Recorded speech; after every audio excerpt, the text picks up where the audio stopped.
যোৱা যদি টকা পইচা দি থৈ যোৱা যোৱা যদি টকা পইচা দি থৈ যোৱা তুমি পালা চাকৰি মই হলো ভিক্ষাৰী তুমি পালা চাকৰি মই হলো ভিক্ষাৰী এতিয়া কেনেকে চলিম তুমিয়ে কোৱা এতিয়া কেনেকে চলিম তুমিয়ে কোৱা যদিহে গাইজ আপোনালোকে ছ'চিয়েল মিডিয়াত এক্টিভ হৈ থাকে তেনেহলে হয়তো নিশ্চয় গম পাইছে এই গানটোৰ দৰে এটা ঘটনা সংঘটিত হৈছে উত্তৰ প্ৰদেশত বিবাহৰ পাছতো পত্নীৰ পঢ়িবলৈ ইচ্ছা থকাৰ বাবে নিজৰ স্বামীয়ে বহুত কষ্ট কৰি টকা লোন লৈ নিজৰ পত্নীক পঢ়ালে আৰু SDM চাকৰি পালে সময় বহুত ঠিকেই চলি আছিল ভাল চলি আছিল কিন্তু এতিয়া হঠাৎ ঘটিল অঘটন চাকৰি পোৱাৰ পাছত নিজৰ পতিৰ কথা হাজবেণ্ডৰ কথা পাহৰি গল তাতকৈও ডাঙৰ এজন অফিচাৰৰ প্ৰেমত পৰিল নিজৰ হাজবেণ্ডে ৱাইফৰে কৰ্মকাণ্ডবিলাক হাতে লুটে ধৰা পেলালে আনফালে আকৌ উলুটাই ৱাইফে হাজবেণ্ডৰ ওপৰত কেছ দিলে বিচাৰিলে ডিভোৰ্স পাহৰি গল হাজবেণ্ডৰ কষ্টবোৰ হয় ছাৰ সময় পৰিৱৰ্তন হৈ অহাৰ লগে লগে আমাৰ পৃথিৱীত আৰু কি কি অঘটন নঘটিব এটা ছাৰ ভাবিলে কিবা ভয় লাগে Yes, যিবোৰ ঘটনা আমি সিনেমাত দেখি থাকো সেইবিলাক ঘটনা এতিয়া ৰিয়েল লাইফত হ'ব ধৰিছে बात तो सही है থানু থানু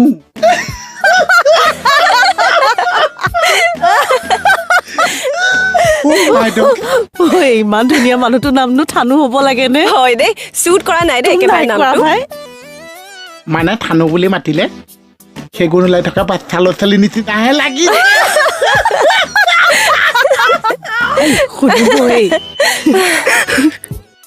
হেৰি এই মানুহজননো কোন থানু ইজন দেউতাৰ তো মই তই মোৰ কথাত গুৰুত্ব নিদিয় কেতিয়ানো গুৰুত্ব নিদিয়া কৈ আছো কিমান বাৰ ঘৰলৈ মাতিছো গৈছ জানাই দেখোন পুলিচৰ ডিউটি সময় নাই যমৰাজৰো নিজৰ ঘৰ যাবলৈ সময় ওলাই ঠক ঠক থানুদা তুমি পইণ্টত ধৰিছা তুমি ইয়াৰ লগত কথা পাতা মই আহি আছো এটো বা হ'ব ছাৰ কিন্তু আৰু বোলে আমাৰ দীঘলী পুখুৰীটো গুজৰাটৰ কোনোবা এটা কোম্পানীক চৰকাৰে বোলে গটাই দিলে পৰ্যটন বিভাগে বোলে গটাই দিছে মানে লিজত দিছে কেছটো বা কিমান সঁচা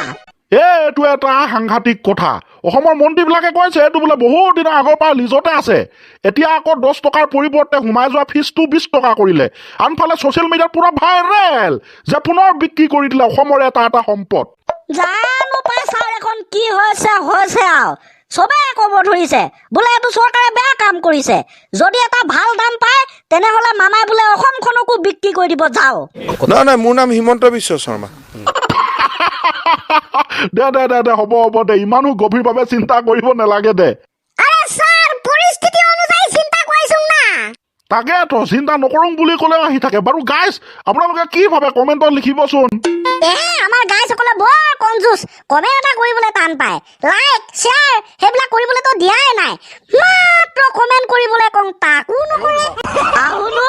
ইটো নকৰে সিটো নকৰে কৰিব কি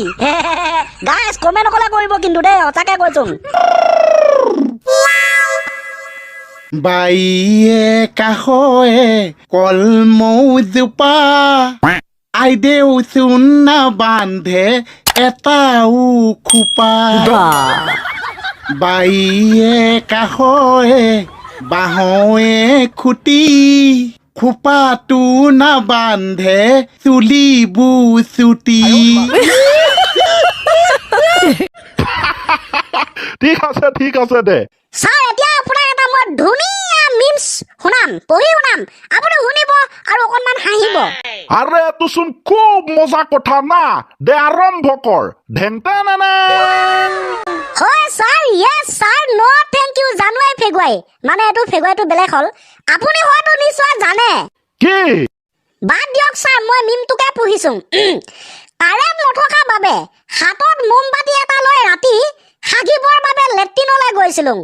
কোনো মহাপণ্ডিত এটা আহি হেপী বাৰ্থডে বুলি কৈ মনটো নুমুৱাই গুচি গ'ল এতিয়া আপোনালোকে নিজে কওকচোন বাৰু এনেকুৱা ইমাৰ্জেঞ্চি সময়ত ধেমালি কৰিব লাগে নে এনেকুৱা ইমাৰ্জেঞ্চি সময়তনো কোনোবাই ধেমালি কৰে ধেৎ, কৰিব লাগে না হয় ছাৰ এনেকুৱা সময়তনো ধেমালি কৰিব লাগে নে হহাৰো এটা টাইপ থাকে ছাৰ লিমিট থাকে কিন্তু আপুনি যিটো হাঁহিছে সেইটো হাই লেভেলৰ লিমিট দে হ'ব মোৰ হাঁহি এনেও বহুতে পচন্দ কৰে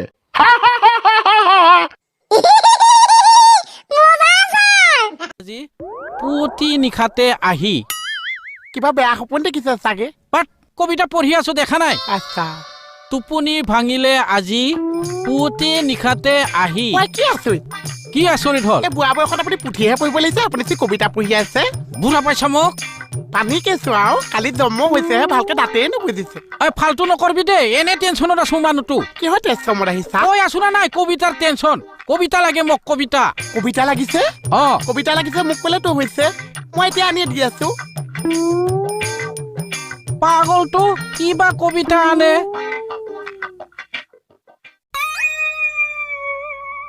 চাহ কি হ'ল এই মদাহী চাহক চাকৰিৰ পৰা খেদি দিয়া ভাল হ'ব নেকি চাহ কিয় একে পুলিচৰ ধান্দা কমিছে মাইকী মানুহৰ ধান্দা বাঢ়িছে হে এই, সঁচাই কৈছো চাহ মোক এতিয়া মাতিনি কৈছে কবিতা লাগিছে মই বোলো কি আছো মোৰ লগত সৰু ছোৱালী এজনী আছে কবিতা তাইক বুঢ়াটোলৈ কি বুলি মাতি দিওঁ হ'ব হ'ব ঠিক আছে ক্লাছটোৰ আমি পৰৱৰ্তী পৰ্যায়লৈ গৈছো এয়া ঢেংটা A few moments later. এতেকে কথা মতে ৰহিম আৰু তাৰ ৱাইফে এদিন আত্মীয় স্বজনৰ এটা ঘৰলৈ ফুৰিবলৈ গৈছিল হঠাৎ ফুৰিবলৈ যাওঁতে সেই মানুহ ঘৰৰ দৰ্জাত কিবা এটা লিখা দেখা পালে যিটো লিখাবিলাক পঢ়ি ঘৰলৈ উভতি আহিলে এতিয়া ছাৰ কথা হ'ল আপুনি ক'ব লাগে যে সেই দৰ্জাখনত কি লিখা আছিল যাৰ বাবে ৰহিম আৰু ৱাইফে ঘৰলৈ উভতি আহিব লগা হ'ল মইনো আকৌ কেনেকে জানিম কি লিখা আছিল কিবা এটা নিশ্চয় এইবিলাকে লিখা আছিল যে নাহিবি আমুক তামুক স্পেচিয়েল বোলে কিবা এটা লিখা আছিলে ছাৰ আপুনি ক'ব লাগে তাকে তো জীৱনটো বৰ দীঘলীয়া কোনোবাই ক'ৰবাত কিবা লিখি থৈ দিয়ে তাকে দেখি আৰু কোনোবাই সিহঁতৰ ঘৰৰ পৰা উভতি আহে তাৰপিছত ইহঁতে সুধিব মোক প্ৰশ্ন মই এতিয়া জানিম কি না সিহঁতৰ ঘৰলৈ মই গৈছিলো না কিবা এটা লজিক আছে না কিবা এটা হিন দিয়া আছে মই ক'বলৈ জানিবলৈ তেনে যদি ছাৰ মই কৈ দিম উত্তৰটো কি ৰখি থাকিব লাগে ক সেই দৰ্জাখনত লিখা আছিল মানুহ ঘৰৰ দৰ্জাখনত লিখা আছিল 1 কেজি বেঙেনাৰ দাম 60 টকা 1 কেজি ভেন্দিৰ দাম 70 টকা 1 কেজি তিয়ঁহৰ দাম 50 টকা 1 কেজি জিকাৰ দাম 80 টকা 1 কেজি তিতাকেৰেলাৰ দাম 100 টকা 1 কেজি পটলৰ দাম 120 টকা গতিকে এইবোৰৰ প্ৰতি লক্ষ্য ৰাখি অনুগ্ৰহ কৰি কোনো ব্যক্তি আমাৰ ঘৰলৈ নাহিব ফোনেৰে কথা পাতি আত্মীয়তা ৰক্ষা কৰে যেন ধন্যবাদ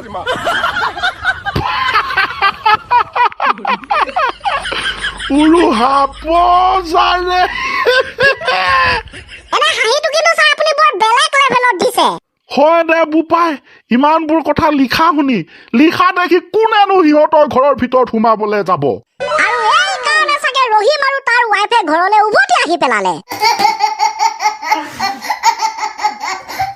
ইয়াতো এটা কথা দেই ছাৰ আপুনি সেই ঘৰ মানুহকো বেয়া বুলি ক'ব নোৱাৰিব কাৰণ বৰ্তমান শাক পাচলিৰ যিহে জুই চাই দাম কোনেনো কিনি আলহীক খুৱাব পাৰিব হয় নাই ছাৰ কি জানো ক হয় না নহয় সেইটো সিহঁতেহে জানিব আমি কি জানো আমি মুঠতে এটা কথাই জানো যে আমি আমি শাক পাচলি কিনি নাখাং আমাৰ ঘৰতে শাক পাচলি থাকে আমি ঘৰতে শাক পাচলি খেতি কৰোঁ আৰু সেইখিনিকে খাওঁ তাৰ মানে ছাৰে ক'ব বিচাৰিছে পাৰিলে আপোনালোকে নিজে ঘৰৰ বাৰীৰ এচুকত অকণমান সৰু সুৰা ইটো সিটো শাক পাচলি লগাই থব আৰু সেই শাক পাচলি যেতিয়া ডাঙৰ হ'ব তাকেই খাব কিনি খোৱাতকৈ হয় দে পিতাই good thinking thank you sir ক'ব লাগিছিলে ই ক'লোঁ মই কাৰণ বিষয়টো মই আৰম্ভ কৰিছিলোঁ যে দে হ'ব মিছা কথা ক'লেনো কিডাল হ'ব আজি ৰ'দ বৰষুণ মানে অলপ দি আছে বতৰটো ঠাণ্ডা যেনেই লাগিছে আমি ক্লাছটো ইমানতে ছুটি দিম কাৰণ আমি কৰি আছো এতিয়া মৰ্ণিং ক্লাছ আমাৰ এতিয়া গৰম বন্ধ দিয়া আছিল কিন্তু তহঁতি নললি কৰিছো মৰ্ণিং ক্লাছ হ'ব ছাৰ তেনে যদি বলক